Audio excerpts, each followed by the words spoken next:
High বন্ধুরা, শুভ দুপুর।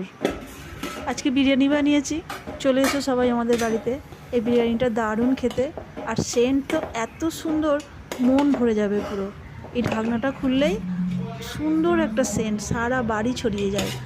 গেল রবিবারে বিরিয়ানি বানানো হয়নি, ষষ্ঠীর উপোস ছিল। বাড়িতে তো 3টে লোক, একজনের উপোস হলে শুধু দুজনের জন্য আর বিরিয়ানি বানানো হয়নি। তো সেই জন্য আজকে বিরিয়ানিটা বানালাম। রবিবারে চিকেনও হয়নি, তো সেই জন্য আজকে চিকেন বিরিয়ানি, মানে কাচ্চি বিরিয়ানি, যেটা আমি বানাই প্রত্যেকবারেই। এটা খেতে খুবই ভালো লাগে আমাদের। তো মাঝে কয়েকবার অন্য বিরিয়ানি করেছিলাম, এটা অনেক দিন করিনি। তো আজকে সেই জন্য ছেলে বলল আজকে কাচ্চি বিরিয়ানিটা করো, কারণ এটা অনেক দিন খাওয়া হয়। সত্যি বলতে যবে থেকে এই বিরিয়ানিটা বানানো শিখেছি, ঘরে বানানো, তবে থেকে যে দোকান থেকেই বিরিয়ানি আনুক না কেন, মনে হয় দূর, তার থেকে ঘরে বানিয়ে খেলেই ভালো হতো। এতটাই সুন্দর টেস্ট হয় এই বিরিয়ানির, কোনো দোকানের বিরিয়ানি আর খেতে ভালো লাগে না। আমাদের বিরিয়ানির সাথে ডিম ভালো লাগে না, তাই নিইনি।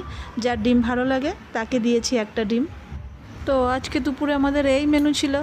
ধন্যবাদ সবাইকে।